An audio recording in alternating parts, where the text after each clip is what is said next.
प्रशांत जी, राजस्थान से। गुरुदेव, आपके चरणों में कोटि कोटि प्रणाम। गुरुजी, राधा रानी और आपके कृपा से पिछले 4 महीने से भजन करना प्रारंभ किया है। जब से भजन प्रारंभ किया है, मेरे और मन के बीच हमेशा एक द्वंद चलता रहता है। हमेशा एक भय बना रहता है कि मन दोबारा ना गिरा दे। विषम संसारिक परिस्थितियों में मन पर निरंतर रखने के लिए अतिरिक्त ऊर्जा कैसे प्राप्त करूं? नाम जप से ही, और कोई अतिरिक्त ऊर्जा नहीं। मन तो चंचल सबनते, या को कौन उपाय, साधन को हरि भजन है, कै सत्संग सहाय। अगर हमें साधु पुरुषों का संग मिले और नाम जब चलता रहे तो सब सामर्थ आ जाएगी, क्योंकि आनी नहीं है, आप में जागृत होनी है। देखो प्रभु है ना, ये हम प्रभु के अंश हैं। अब हमें और क्या चाहिए?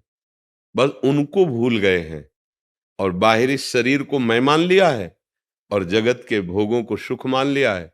बस मान प्रतिष्ठा जगत भोग, यही हमारी ताकत को कम कर दिए हैं, मतलब विस्मृत कर दिए हैं। अगर ये जागृत हो जाए तो काम क्रोध लोभ मोह मद मत्सर हमारी ही सामर्थ्य से सामर्थ्यवान है। अगर हम स्वीकृति न दे तो किसी भी विकार की ताकत नहीं कि हमारे हृदय में हलचल पैदा कर सके। देखो, आप ही स्वीकार करते हैं मैं भोगूंगा ये विषय, जबकि ये चाल मन की और इंद्रियों की है। आप भूल से उसे मैं मान लिए, अब आपको हारना होगा, अब आपको परास्त होना होगा, क्योंकि आपकी स्वीकृति होगी मैं भोगूंगा। अगर आप ये ध्यान रखें कि ये इंद्रिय और मन का विषय है, मेरा नहीं, और धर्म विरुद्ध मैं इन्हें भोगने नहीं दूंगा, क्योंकि मेरा शासन है इनके ऊपर, और हमारे ऊपर शासन मेरे गुरु का, गुरुवाणी का, भगवत शास्त्रों का है, इसलिए ऐसा नहीं होगा। एक बार लड़के देखो, नहीं नहीं नहीं नहीं, बहुत जलन पैदा करेगा वो मन व्यथित, नहीं, फिर नहीं गिर पाओगे। पर ये तभी हो सकता है जब नाम बल प्रकाशित हो और गुरुजनों के चरणों का आश्रय हो।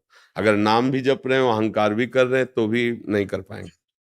इसीलिए सदगुरु चरण आश्रय लिया जाता है संत महात्माओं का, कि आपके वचन से, आपकी कृपा से, क्योंकि ये जो अहंकार है ये वहीं गलित होता है। तिनकी संगति रहत जाति कुल मद सब नंशय। जब तक हमारे हृदय में कोई भी अहंकार रहेगा, तब तक हम विकारों को दबा नहीं पाएंगे। अहंकार के महल में ही ये सारे विकार सुरक्षित रहते हैं, इसीलिए हमारा प्रहार हो नहीं पाता और हम पर प्रहार कर देते हैं। जब अहंकार ये नष्ट हो, तब इनके रहने का ठिकाना खत्म। अब ये नष्ट हो जाएंगे, जड़ से नष्ट हो जाएंगे। और ये अहंकार गुरुदेव की कृपा से नष्ट होता है। उनकी करुणा दृष्टि से वो अहंकार को नष्ट कर देते, चूर चूर कर देते हैं। सच्ची मानिए, बड़ी बड़ी साधना करने पर भी अहंकार पुष्ट होता रहता है। विद्या रूप महत्व कुल धन यौवन अभिमान, सट कंटक देखे जहां, लाहे न भक्त निदान, लाहे न भक्त निदान, स्वांग सब नगर नार के, विषयन हाथ बिकाए नहीं रिझवन भर। ये बड़े महापुरुष के वचन है कि अगर कोई भी अहंकार है, विद्या का, रूप का, गुण का, महत्व का, जाति का, कोई भी अहंकार है, तो भक्ति महारानी आपके हृदय में नहीं रहेंगी।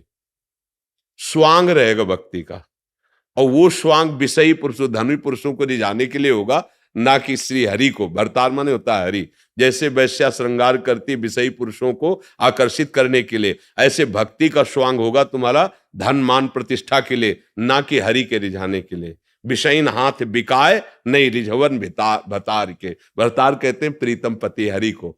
तो ये अहम जो है जब तक है तब तक हमको ये परास्त करता रहेगा। इसीलिए भगवान के प्रेमी जन, इनका चिंतन, इनकी शरणागति, इनके मुख से निकले वचन वही सामर्थ्य दे रहे हैं, ऐसा मानो। जैसे आप कह रहे 4 महीने से मैं भजन, तो मुझे आपके वचनों ने भजन में लगने की प्रेरणा भी दी और सामर्थ्य दी, और विषयों को देखने की सामर्थ्य दी। मन कब विषयों में जाता है ये सामर्थ्य दी, तो अब आगे जीतने की भी सामर्थ्य दे देंगे। मुझे चिंता क्या करनी, अभी निश्चिंत हो जाओगे। कोई भला आदमी तुम्हें निमंत्रण दे, चाहे वो फोन से दे, चाहे चिट्ठी भेज दे, चाहे स्वयं कोई आदमी भेज दे, समझना बात। अब आप आ गए उसके निमंत्रण में, उसने पत्तल बिछा दिए, दोना डाल दिए। अब आप चिंतित हो रहे हो कि कब रसगुल्ला आवे, कब सब्जी आवे, कब। धैर्य रखो, वो धर्मात्मा, उसने अगर निमंत्रण दिया है, दोना पत्तल डाल दिए है, तो तुम्हें भूखा नहीं उठने देगा, वो पवाएगा। ऐसे संसार सागर में हम फंसे हुए थे। उस अव्यक्त परमात्मा की कृपा से वाणी रूपी निमंत्रण पहुंचा, आओ परमार्थ में, चलो परमार्थ में। अब दोना पत्तल भी बिछ गए, ये नहीं करना चाहिए, ये करना चाहिए, ऐसे करने से परमानंद मिलता है, ऐसे करने से दुर्गति होती है, दोना पत्तल बिछ गए। अब परमानंद का भोग भी वो पवा देगा, हमें बिल्कुल निश्चिंत रहना है। करो सदा तिनके रखवारी, जिम बालक राखे महतारी। पर हमें थोड़ा युद्ध करना होगा। ना ना ना, व्यतिरेक नहीं नहीं, ये शास्त्र विरुद्ध है, गुरु की आज्ञा के विरुद्ध है। तू चाहे जलाए नहीं, मार भी दे मुझे, तो मैं ये नहीं करूंगा। बस जीत गए, बस यही जीत गए।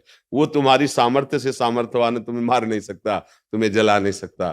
तुम जब तक दस्तखत नहीं करोगे, कोई भी विकार तुम्हारे हृदय को परास्त नहीं, क्षुब्ध करेगा, परास्त नहीं कर सकता। ये बात समझना है। नाम का बल और विवेक दो इस संसार समुद्र से पार कर देंगे। होए विवेक मोह भ्रम भागा, तब सब विषय विलास विरागा। और नाम जब ऐसी सामर्थ्य है कि किसी भी विकार की ऐसी जोर की टक्कर नहीं होगी कि आप गिर जाओ। सहने की सामर्थ्य, सहत सहत बाढ़े भगत गृह तन गुरु हितगार। ऐसा नहीं है, आप में बहुत सामर्थ्य है, बस उसको जागृत कीजिए और चिंता मत कीजिए। समझ रहे हैं आप? कोई संशय? जी।